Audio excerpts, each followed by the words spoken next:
is fixed by fibrous strands on the posterior, on the chest wall. These glands are called the Cooper's ligaments. So the fatty tissues actually is the one which gives it the breast its soft consistency. And actually in mature breast, the mature breast lies cushioned in adipose tissues between the subcutaneous fat layer and even in the superficial pectoral fascia.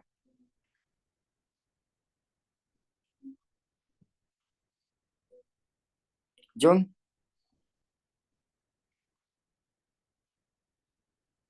Hello? Okay, so the breast actually is the part we see which is called the protuberant.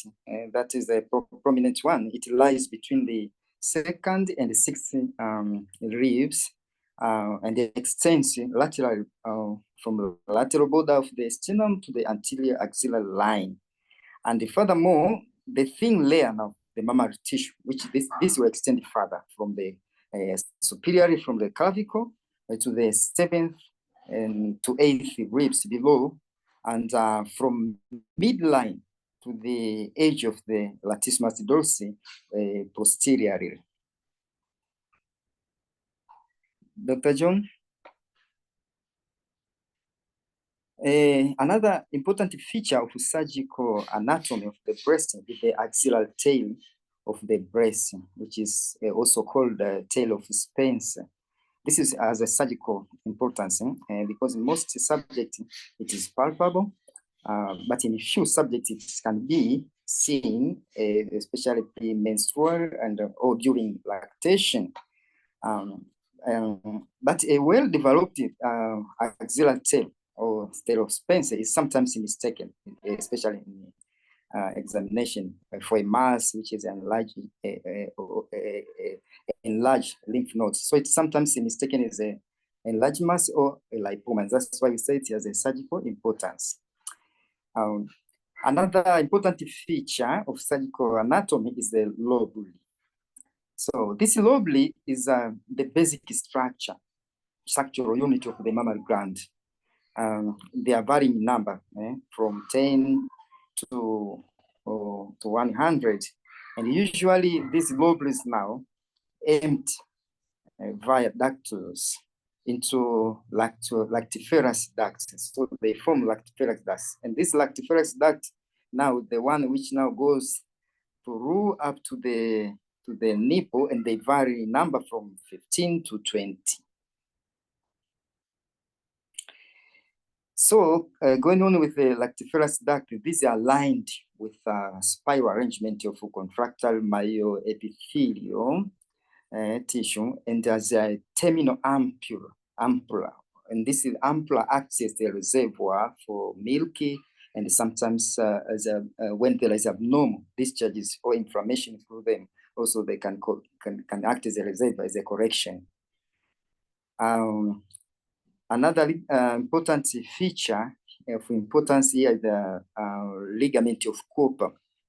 So this is as you can see in the diagram there, it is a hollow conical projection of fibrous tissue.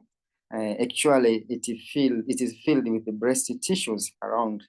And as you can see there, it is connecting, keeping the structural unity of the breast.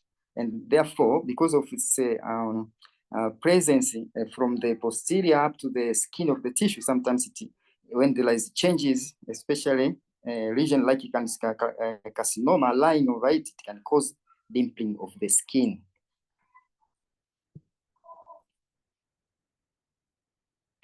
Another feature of importance is the nipple.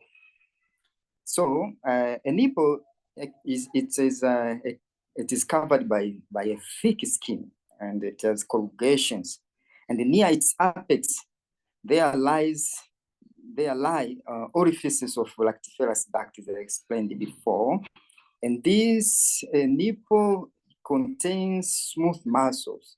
It contains smooth muscles which are arranged concentrically and longitudinally. And because of that now, of that presence of the muscles, these are smooth muscles, it usually erectile in nature, and because of that, it can point outwards.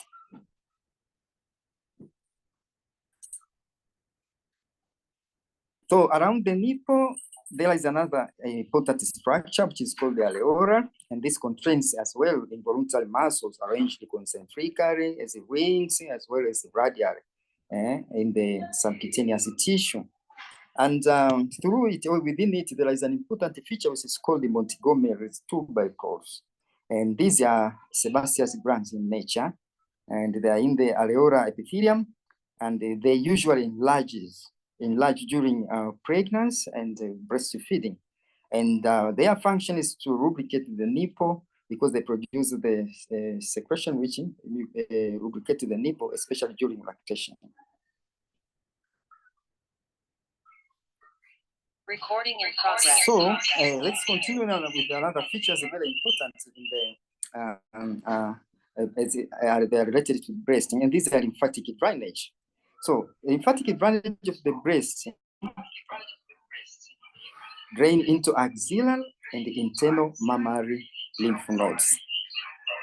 So these axillary lymph nodes usually receive about 85% of drainage, and they are arranged in the following groups. As you can see, they are lateral, they are anterior, and also posterior. As you can see them in the diagram there are those laterals, which are against, also are called the humeraris because they're against the humerus bone, and also there are those posteriores, which are also against the subscapular. They are also called subscapular because they are against the scapula, and also anteriors, which are also against the pectoralis muscles. Other groups of lymph nodes associated with in addition to those of the axillary, they are central, which are embedded in the fat of the center of the axilla, and also interpectoral lymph nodes. They are few, but lying between the pectoralis major and minor muscles.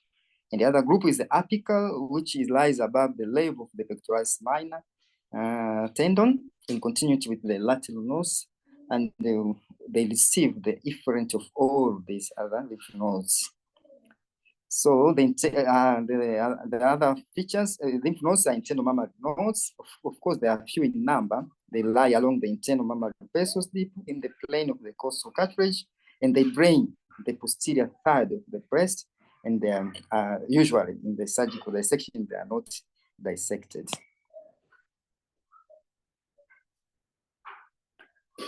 So continue with the lymph nodes. Here we have a very important feature about the lymph node, which we usually call sentinel lymph node, as you can see in the diagram. So this sentinel lymph node usually is the first lymph node draining the tumor-bearing tumor area of the breast.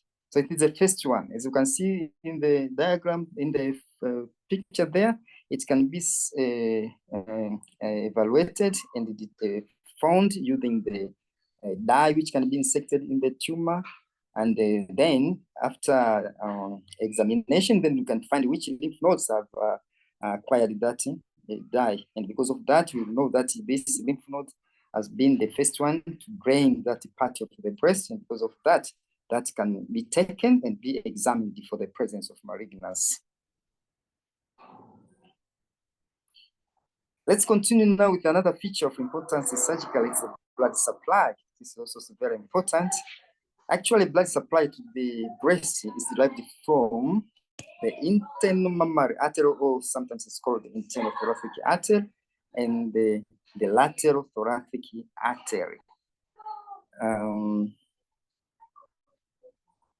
So these two vessels usually they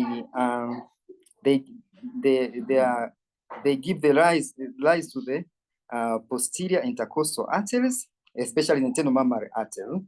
It gives rise to the posterior internal intercostal arteries. And also another branch which gives is the branches of the intercostal arteries.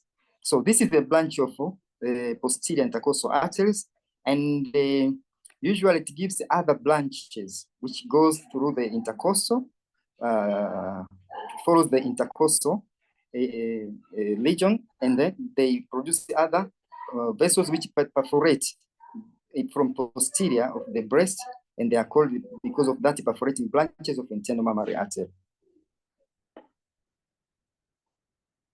So also the other feature from that is venous drainage, which is usually follow the arteries and through posterior intercostal vein. Here we can discuss something of importance about the communication with the vertebral venous plexus, which is called the venous plexus of Batson. Actually, this invests the vertebrae, and they extend from the base of the skull to the sacrum. And usually they can provide a route for breast cancer metastasis to the vertebra, to the skull, pelvic bone, and even to the central system. The nerve supply is usually the anterior and the lateral cutaneous branches from the fourth to sixth intercostal nerves. So now let us go to our topic. Actually, after discussing those anatomical importances areas, now we would like to pass through benign diseases of the breast. So epidemiologically, it is known that only 1 in 10 patients who are referred to surgical clinics, they have a carcinoma, but the remainder have a variety of conditions going under a general title of benign breast diseases. This is our area of interest, and up to 30% of women will suffer from a benign breast disorder requiring treatment at some time in their lives.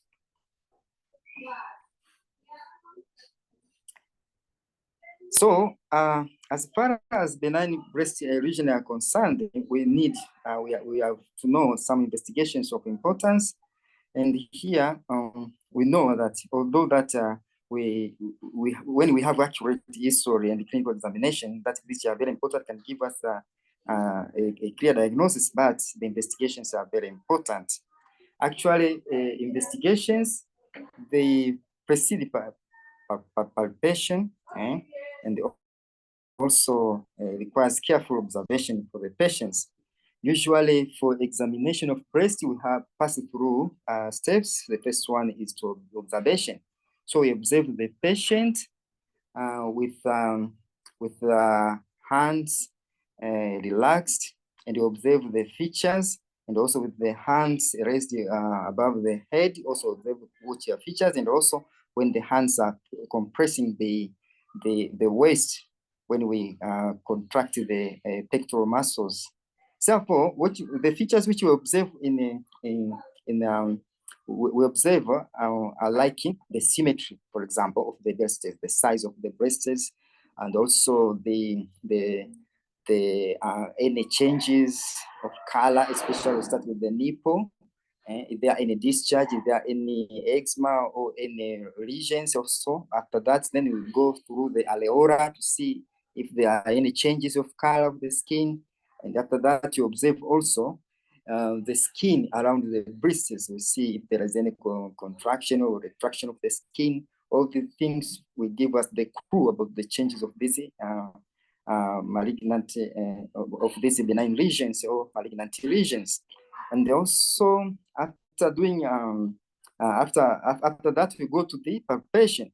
So for palpation, usually we palpate the skin in a supine position, and the skin, the breast is palpated actually carefully in each quadrant. We can start from the vertically and then laterally, palpating any lesion changes which can be there. So this is how investigation can be done in brief. Examination can be done. Examination can be done in brief. And also after that, also to palpate those lymph nodes, which are in the axillary region, and those posterior, lateral, and also even medial. So investigation of importance, we have like mammography, which is usually important for those who are above 40 years of age. So because they have a little mass of the breast, then it is possible to identify some changes like calcifications, which can be seen. Ultrasound also is important. but usually mammography, ultrasound can be done even for those who are under 40 because it can detect those either mass, any kind of masses, and also magnetic resonance imaging to know the extension of these and their associated features which can be involved, and also fine needle biopsy, which is used to aspirate the lesion to see and evaluate the cells to see if they are malignant or non-malignant before proceeding with the biopsy, like core cut biopsy.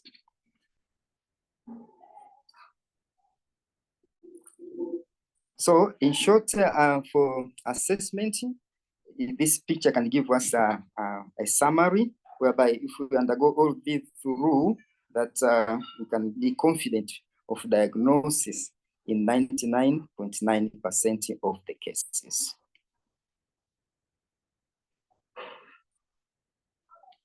So now I'll pass it to my colleague so that he can continue with a classification of those benign lesions of the breast. Good evening, Professor. Good evening, colleagues. I think my colleague has done his part. So I'm going to start from classification of benign lesions. So under classification, we have the congenital disorders. Under congenital disorders, we have those inverted nipple. We have the supernumerary breast, stroke nipples. We have the non-breast disorders, include the TS disease. These are, and then we have the sebaceous cyst and other skin conditions. We have the amasia, polymasia, diffuse hypertrophy. And then we have the mastitis of the infant. We shall talk about them one by one ahead.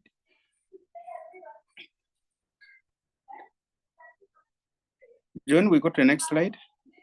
So another classification, we have the injuries, and the injuries shall talk about the hematoma and then traumatic fat necrosis. And then the third classification, we have the inflammation, stroke infection. And the inflammation also, we have conditions we talk about one by one. That is bacterial mastitis, chronic intramammary abscess. We have the TB of breast. We have the actinomycosis. We have the Mondas disease, and then the duct ectasia, and the periductal mastitis. We have more classification. We have the ANDI classification. That is an aberration of normal differentiation and evolution. And ANDI, we have the cyclical nodularity and mastalgia. We have the cysts. We have the fibroadenoma. We have the phyllodes tumor. We have the duct ectasia, stroke the periductal mastitis. And then under still classification, we have the pregnancy related. We have the galactocell, and then we have the lactational abscesses. So under classification now we have the congenital. Under congenital, we have the amasia. These are congenital absence of what? Of breast. Majorly they call them Poland syndrome because they commonly happen in what? In Poland. So where somebody is born without a breast, sometimes even the chest muscles like the pectoralis majors are absent, such kind of patient. So it's shown as in the diagram there. So we have the polymasia. Polymasia is accessory breasts accessory breasts have been recorded in the axilla. So you can see in the diagram there, somebody has an extra breast. So you may be having something like 3 breasts, but this can also occur in other parts of the body. Not only that it happens beside the axilla area, it can also happen in the groin, the buttocks, and then the thigh. So for you to know this as a breast, you know that during the hormonal changes, then those parts are also, they change in cyclic nature of the hormone of the woman as the whole process of the breast change during hormonal periods. They have been known to function. Then we have another congenital is a mastitis of the infants. It is common in boys as in girls on the 3rd or 4th day of life. If the breast of an infant is pressed, lightly a drop of colorless fluid can be expressed. A few days later, there is often slightly milk secretions, which disappears during the 3rd weeks. and this is known as witch's milk, and is seen only in full-term infants. This is as a result of hormonal changes, substitution of during it is caused by stimulation of the fetal breast by prolactin in response to the drop in maternal estrogen, and essentially physiological. We have diffuse hypertrophy of breast. We can have it in the diagram there. So when you see it occurs in healthy girls at puberty, normally it occurs in the first year pregnancy. And less often during the first years, occurs in healthy girls at puberty and less often during the first pregnancy. The breast attains enormous dimensions and may reach at the knees when a patient is sitting. The condition is rarely unilateral. This is tremendous overgrowth. Is caused by alteration in the normal sensitivity of breast to estrogen hormones. Success in treating with the anti-estrogen using hormonal therapies. Treatment is otherwise by reduction, mammoplasty. So we have injuries of the breast under classification. That means we are now in injuries of the breast.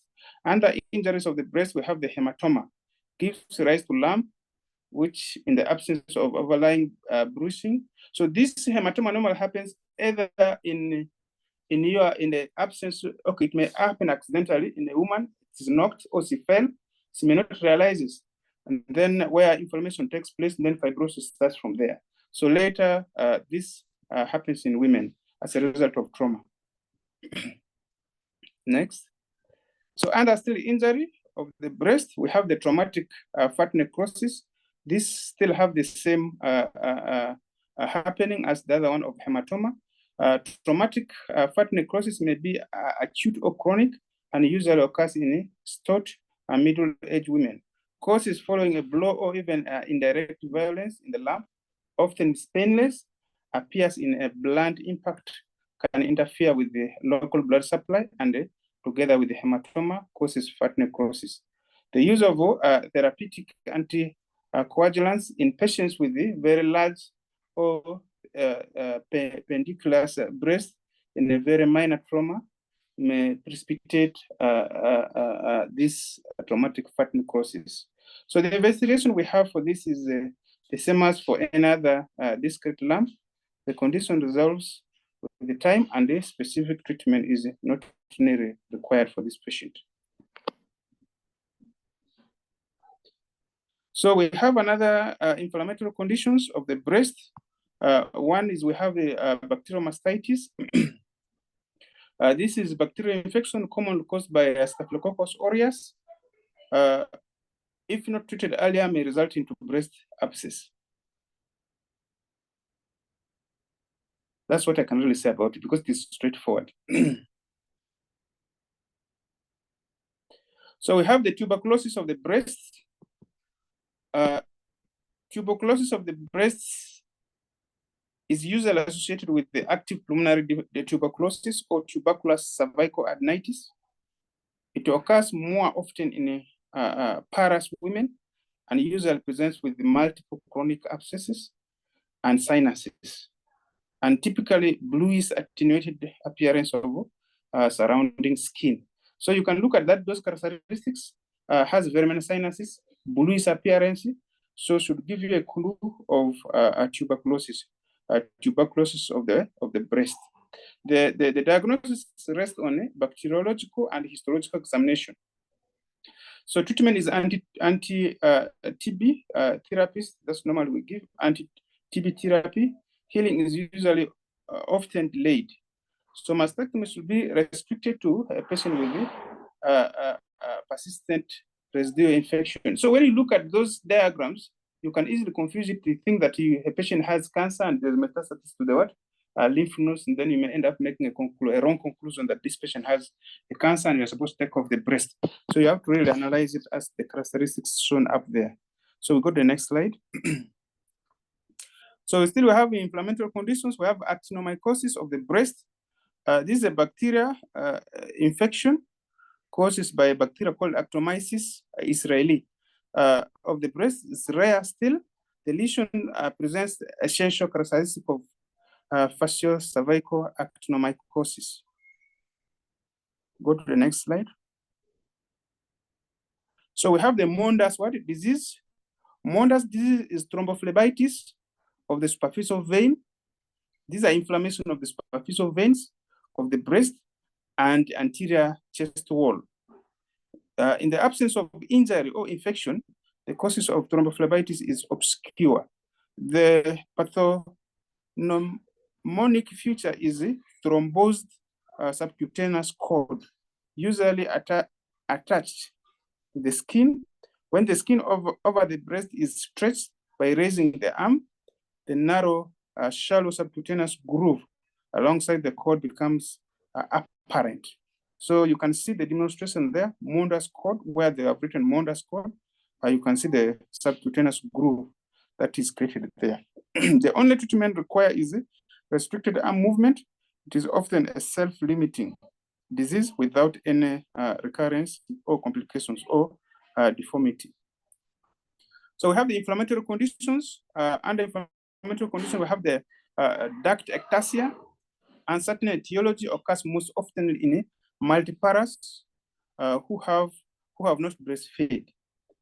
So also occurs in nulpara females, a progressive dilatation of the large or intermediate ducts with surrounding chronic inflammatory changes, resulting to ductus ectasia. Underlying mechanism for the duct dilatation is periductal inflammation, leading to destruction of the elastic network of the fibrosis. It affects one or more segment of the breast. Very rare is palpable, similar to the bag of worms. So if you have a bag of worms, that's how you palpate it. So we have still duct ectasia is often symptomless, but there may be a nipple discharge, pain usually cyclical, contraction of the periductal fibrosis. It is cyclical because of periods that happens in women. Retraction of the nipple raises the suspicion. So it also presents with the retraction of the what? Of the nipple, and then dilated duct may rupture into surrounding stroma. Lipid contents promote persistent inflammatory reactions, accumulation of foamy macrophages and giant cells, and results into fibrosis. Microscopically, resembles traumatic fat necrosis. Lesion may become palpable as a firm lump. Treatment is by Hadfield's operation or antibiotics. That's what we normally do. So we have the galactoria. It is a secretion of milk not related to pregnancy or lactation, usually present as a saltary or subareolar cyst. It contains milks in a long-standing cases. Its walls tend to calcify. It is always bilateral. So we have the primary galacturia. It is due to stress and other factors. It is physiological in puberty or menopause. So reassurance of the patient is the only way of treatment. Then we have the secondary galacturia is common as a result of medications. That means as we administer medication to patients, we should know the outcome of what results. Otherwise, the patient will come to you with the symptoms of galacturia, and you may not be able to defend it well. So drugs, we have dopamine receptor blocking agents. We have the haloperidol. We have the methyl dopa. We have CPZ. We have metoclopramide or the hyperlacto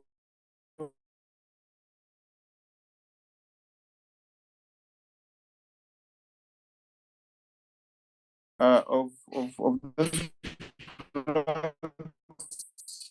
course, you have to either explain to the patient when the importance outweighs the effect of galacturia. You tell the patient what you experience as a result of the drug you are using. As we stop the drug, it will also stop automatically. So we can go to the next slide. Yes. So we have the galactocele, seen in lactating women, can also develop 6 to 10 months after cessation of breastfeeding. It is due to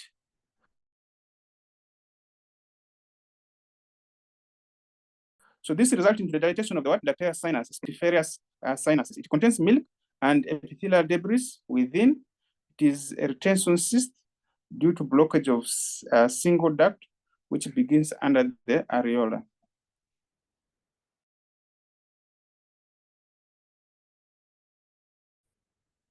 So the galactocele, clinical features of the galactocele we have is you feel lump in the lower quadrant. Commonly it is in the lower quadrant of the breast, but still can appear in a part of the breast.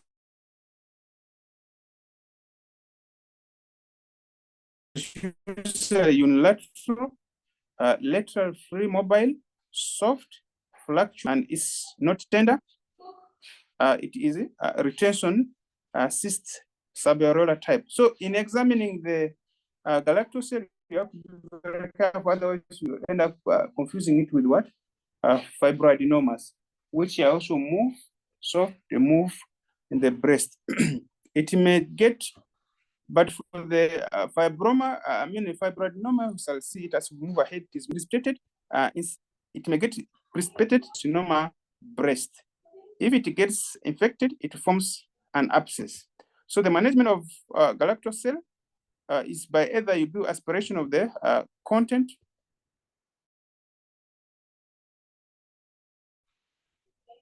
and ultrasound scan guided, because right now we have no ultrasound scan around us. And then we do excision, submammary excision. Then we do abscess when abscess can be drained when it is formed. And then we give an antibiotics. So we have the gynecomastia. In Greek, it means women's breasts. This one normally, when a man develops hypertrophy of male's breast more than usual due to increased ductal epithelial and connective tissues, trauma elements. So the hormonal stimulation of male breast buds at the time of puberty results into rudimental growth of the breast. The same condition occurs in old age when the certain drugs, like when a person has a heart failure and is on digoxin, spironolactone, and then the anti-ulcer drug cimetidine can still result into gynecomastia. And conditions like liver cirrhosis can be interfering with the sex hormones, metabolism, inducing growth of breast buds. I think these are conditions that we have seen commonly with patients as we have been interfering with our patients in the communities. So we have aberration of normal development and evolution. This was one of the classifications under the ANDI. Many of conditions that this term encompasses are not truly a disease, but rather aberration of normal development. So deviation from the normal development are what result into the ANDI conditions. So they occur more commonly during puberty to the old age, highlights the relationship between normal stages of breast growth and aberrations, which represent a true disease. This concept has been developed and described by Cardiff Breast Clinic. Cardiff Breast Clinic. So under ANDI, aberration of normal development and evolution, that is ANDI classification of benign breast disorders. ANDI classified these benign breast disorders in terms of ages, at early ages, middle ages, then in elderlies. Then early reproductive years, that is at the age of 15 to 25 years, that is an estimate there. It is during a normal lobular development. So the disorder normally commonly we find in that age at the lobular development is what we call fibroadenoma. Because fibroadenoma normally it's lobular disease, it develops more at the lobules. And then we also have fibroadenoma, we have giant fibroadenomas also develops. And then we have stromal development. We have adolescent hypertrophy. We have gigantomastia. We shall talk about them one by one as we go down. Nipple inversion, and then we have later reproductive years, age from 25 to 40. We have cyclical changes of menstruation that result into cyclical mastalgia. And then we have involution at the age of 35 to 55. We have lobular evolution, that is a microcysts, sclerosing lesions. We have duct ectasia during dilatations of the ducts.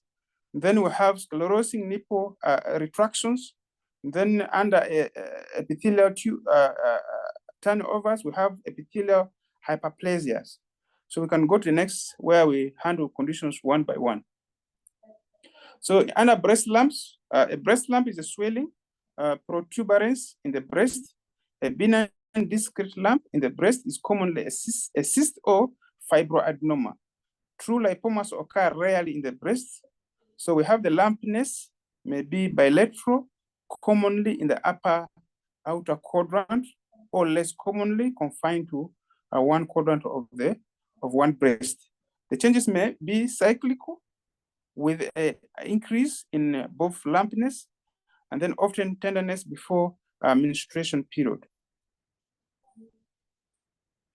We have mastalgia. Mastalgia is just a pain that is in the breast. It is also cyclical and non-cyclical. Under cyclical, we have a pain related to menstruation. We have seen in Andy like fibroadenosis. Then under non-cyclical, we have pain due to causes other than Andy, like periductal mastitis, malignancy, musculoskeletal pain, previous surgeries. Then it's a unilateral, chronic, burning, dragging pain occurs in pre and post-menopausal age groups. So treatment of breast pains depends with the causes. So use pain charts if unusual, if cyclical or non-cyclical. So you use pain chart because some of these pains comes as a result of menstruation.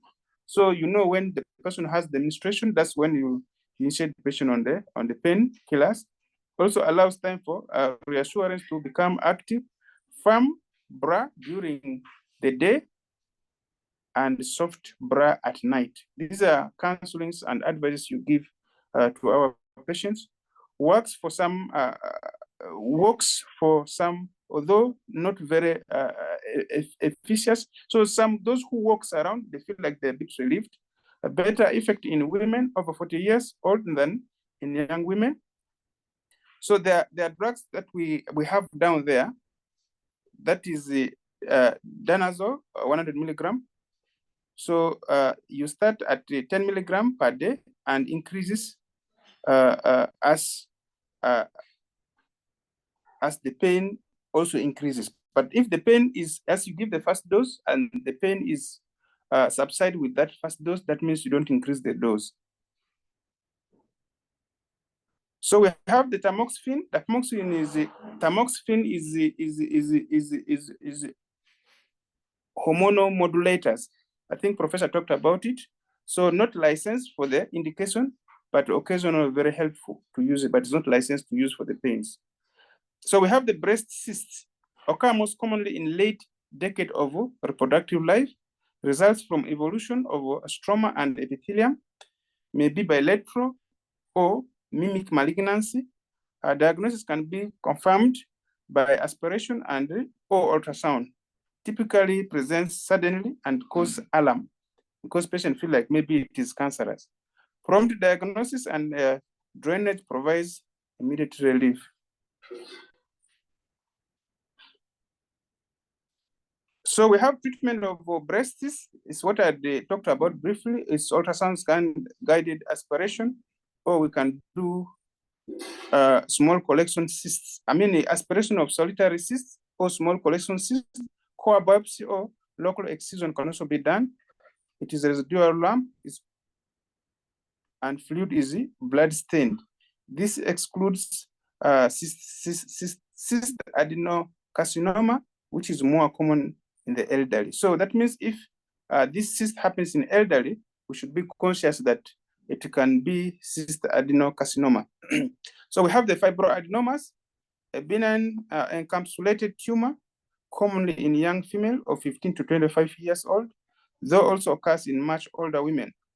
Hyperplasia of single lobule of the breast can be pericanalicular, small and hard, and mainly fibrous. Then you have intracanalicular, large and soft, mainly cellular. So clinical features of fibroadenoma: painless swelling in one of the quadrants, is smooth, firm, non-tender, well localized, and moves freely within the breast tissue, hence known as mouse in the breast. Commonly in the lower quadrant, but can occur in any other part of the quadrant. So investigation of fibroadenoma, it is a mammograph, so it's a well localized, smooth, regular shadow. We do fine needle aspiration cytology. We can also do ultrasounds, confirm solid nature of it. So then the treatment is inoculation. We have cryoablation, and then echotherapy can be used there. So we have fibrocystic adenosis. It is due to ANDI of the breast causing fibrosis, cystic formation, glandular proliferation, adenosis, hyperplasia. So it is an estrogen-dependent condition. One of the cysts may get enlarged to become clinically palpable, well-localized swelling, bleedoma cyst of the blood, diffuse small multiple cysts in fibroadenosis is called Aschi-Melbach's disease.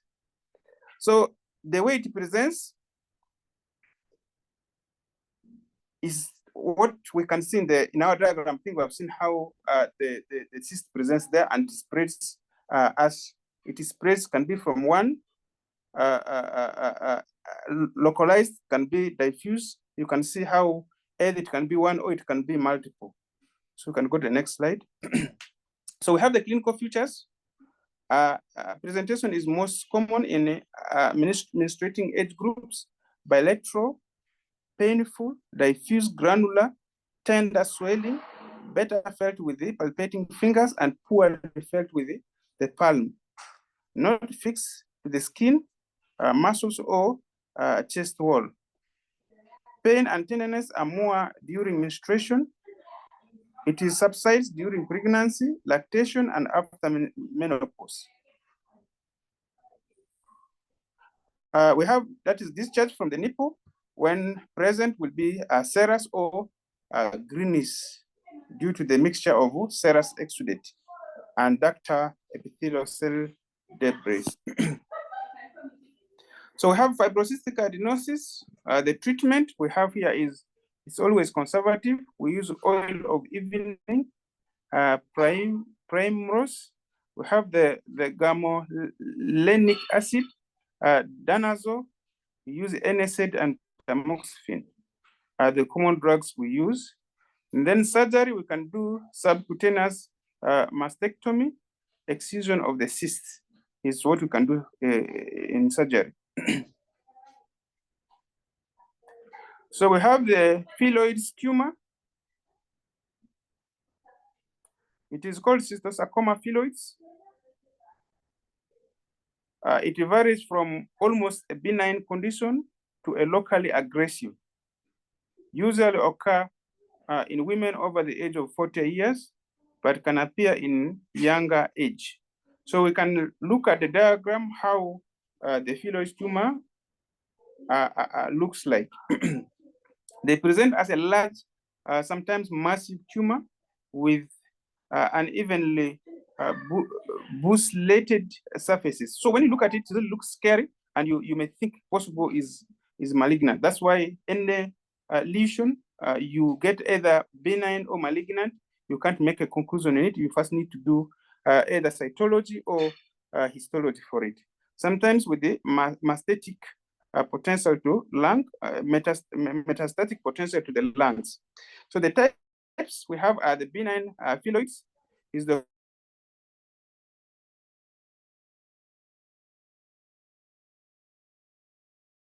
in nature needs wide local excision with 1 centimeter margin. We have malignant phylloids, which is rare, but an aggressive sarcoma spread through blood common to the lungs and needs total mastectomy without axillary nodal addressing. It carries a poor, yes? Dr. John, I think we can go to the next slide.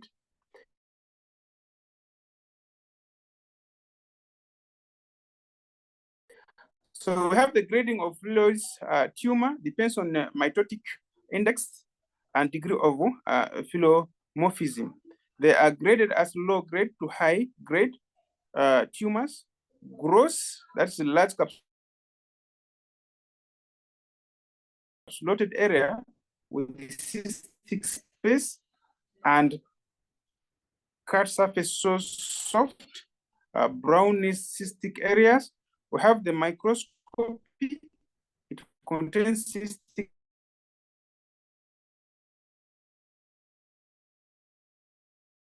space with a leaf-like projection, hence the name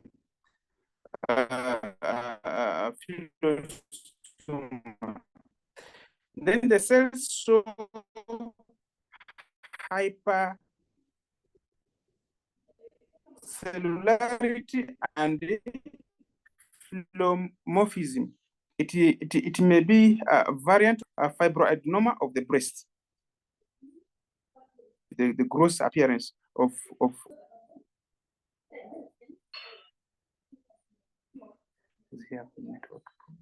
yes. So we have phylloid tumor, the treatment, mastectomy. Of course, for you to do treatment for phylloid tumor, or most of these tumors, you need to first do a biopsy. You do fine needle aspiration and you do biopsy so that you are sure whether it is the cancerous type or the non-cancerous type or the borderline. So that what it is also determines its management. If it's not cancerous, then you may not be able to do total mastectomy. So you can do excision or subcutaneous mastectomy. You can do total mastectomy if it is a malignant sarcoma or if it is malignant. Go to the next slide. So we have the duct papilloma, usually a single lactiferous duct, commonest cause of nipple discharges, and it causes ductal dilatation by blocking the duct. So we can see what ductal papilloma is in the diagram there. We have duct papilloma clinical features. So you can see how it presents in a different form. The other first one, you saw how it was there. The papilliferous swelling, usually near the nipple orifice. Blood stain discharges from the nipple is common, but it can also be serous or serosanguinous. A single papilloma is not pre-malignant, but multiple ones in many ducts can be pre-malignant. A study of the discharges and the ductogram may be needed. So disorders of the nipple retraction, we can see them in the diagram there. This may occur at puberty or later in life. It may cause problems with the breastfeeding, and infection can occur, especially during lactation, because of retention of secretions. A slit-like retraction of the nipple may be caused by duct ectasia. That's what I talked earlier. And chronic periductal mastitis can still cause also the retraction. Circumferential retraction with or without an underlying lump may well indicate an underlying carcinoma. Treatment is usually unnecessary, and the condition may spontaneously resolve on its own, either during a pregnancy or lactation. It will resolve in most times. So disorders of the nipple still continues. We have the cracked nipple. This may occur during lactation and be the forerunner of the acute infective mastitis. If the nipple becomes cracked during lactation, it should be rested for 24 to 48 hours, and the breast should be emptied with breast pump. We know very well that the common bacteria that causes the infection here is Staphylococcus aureus. We talked of there. So any other small opportunity that becomes a source of infection, then easily it sets in and causes what we can see in the diagram there. So we have the papilloma of the nipple. Papilloma of the nipple has the same features as any cutaneous papilloma and should be excised with a tiny disc of the skin. So we have still disorders of the nipple continuous, retention of the cysts of the gland of the Montgomery. This gland situated in the areola secretes sebum, and if they become blocked, a sebaceous cysts tend to form. So we have the eczema. Eczema of the nipple is a rare condition and is often bilateral. It is usually associated with the eczema elsewhere on the body. It is treated with the 0.5 hydrocortisone. So we have the discharges from the nipple. A clear serous discharge may be physiological in a paras women, or may be associated with the duct papilloma or mammary dysplasia. Multiduct, multicolored discharge is a physiological, and the patient may be reassured. Then we have the blood stain discharges may be caused by duct ectasia or duct papilloma or carcinoma. A duct papilloma is usually a single and situated in one of the larger lactiferous duct. It is sometimes associated with the cystic swelling beneath the areola. A black or green discharges is usually as a result of duct ectasia, and it is complications of duct ectasia. You can go to the next slide. These are just summaries of what we have talked briefly the other side. Discharges from the nipple, I think we're just remaining with 2 slides to go.